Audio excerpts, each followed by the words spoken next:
Another beautiful day God has given us, and we're coming live from St. Joseph's here in Capitola. I hope you are having a good day wherever you are, and whatever life brings you, I hope that it is good. I also hope that you are keeping safe during this pandemic that we are still struggling with. My friends, today is the 28th, the 28th of September, Tuesday the 28th, and we continue to reflect on the power and the wonder and the majesty of life, and just to reflect on opportunities. Often we see life in terms of problems and more challenges.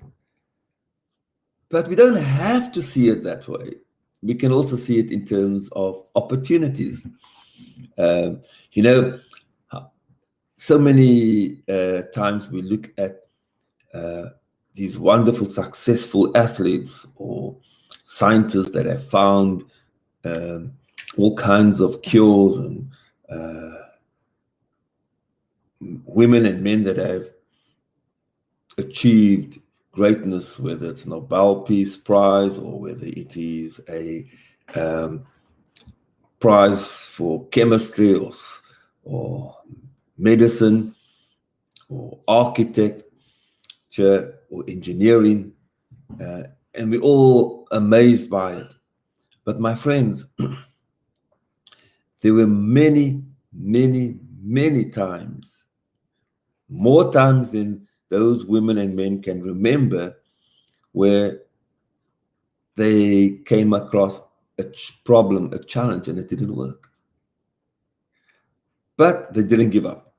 So that's today's gospel. So let's hear what Jesus has to say to us in today's gospel.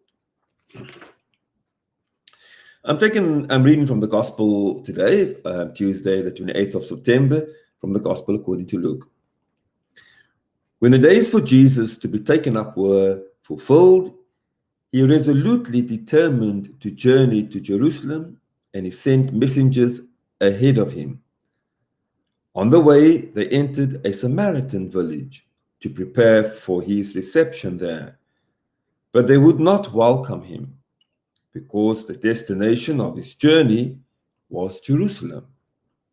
When the disciples James and John saw this, they asked, "Lord, do you want us to call down fire from heaven to consume them?"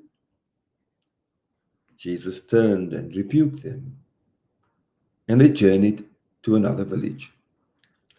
The gospel of the Lord. So before we continue, I need a sip of my coffee. That's good. Okay, my friends. So Jesus seems to be intent on not letting the narrative of the unwelcoming Samaritans dominate the imagination of his companions. Jesus is asking his disciples to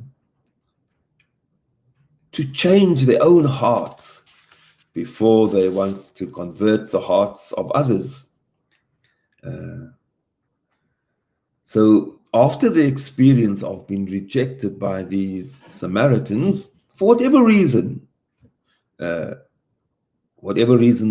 the Samaritans had, whatever fears they had, or preconceived ideas they had of Jesus' and disciples, Jesus is not letting that get in the way of the opportunity to share God's gospel and to promote love and goodness and truth and joy and peace.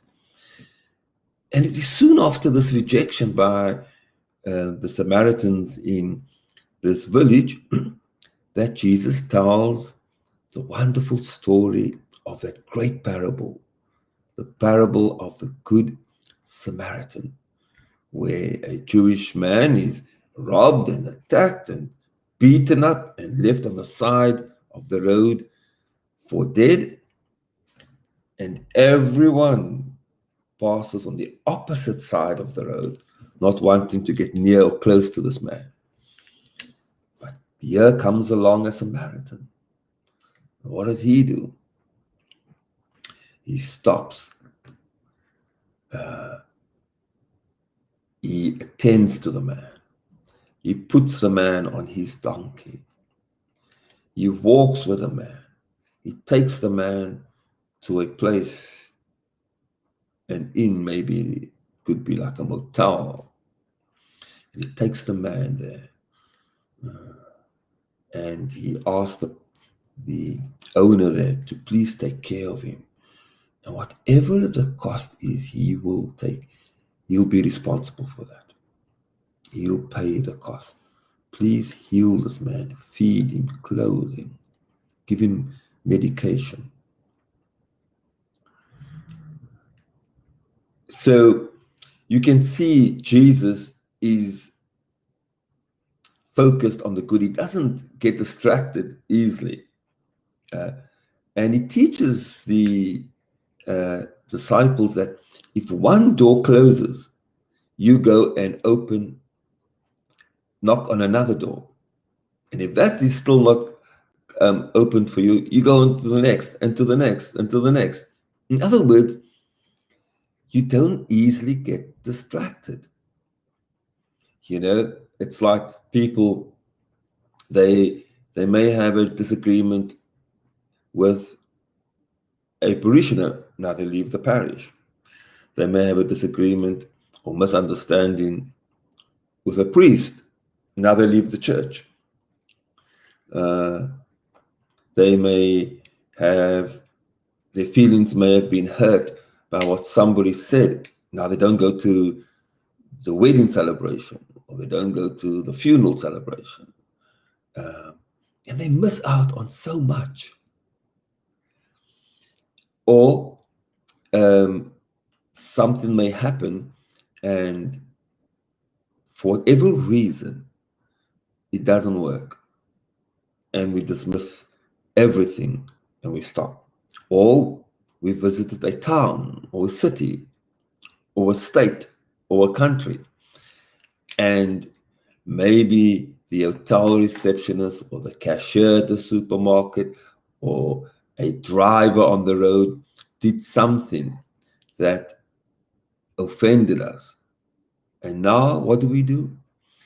We badmouth the entire city or town or community or state or country. What Jesus is saying, don't be so easily dissuaded from the enjoyment and the wonder of life, and see sometimes opportunities even in the challenge. And so, my friends, today on this glorious day, I ask you to remember how wonderful it is to be alive.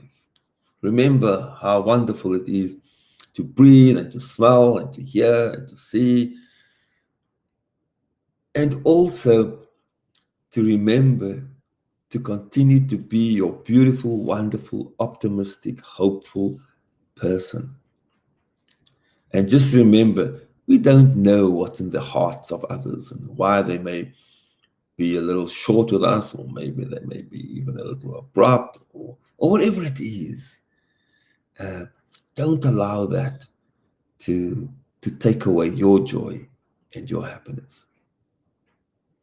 Be the wonderful, incredible, amazing human being in whose image and likeness God created you and me. So have just the best day and enjoy every opportunity and see the good so that you may experience the good. So God bless you now, and I love you. The Father, the Son, and the Holy Spirit.